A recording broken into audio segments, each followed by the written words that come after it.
साहिवाल हड़प्पा नवाही गांव 210L में रास्ता के तनाज़ा पर दो ग्रुपों में फायरिंग के नतीजे में 3 अफराद कत्ल और 3 शदीद जख्मी हो गए।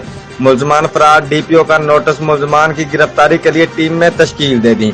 नवाही गांव 210L में करीबी रिश्तेदारों के दो ग्रुपों में सड़क के रास्ते में रखे हुए ज़रूरी आलात को रखने पर रंजिश चली आ रही थी।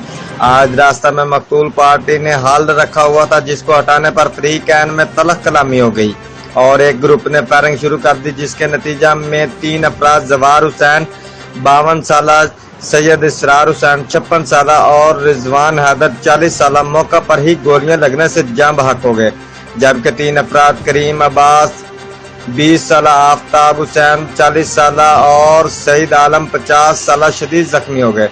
जख्मियों को रेस्क्यू 1112 ने DHQ टीचिंग अस्पताल मुंतकिल कर दिया है।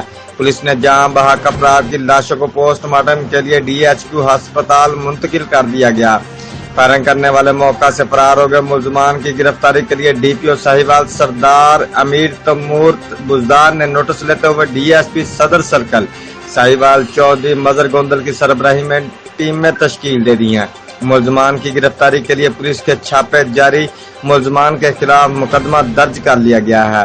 रिपोर्ट मंजूर हुसैन फरीद, वसीर, जियो एक्सप्रेस न्यूज।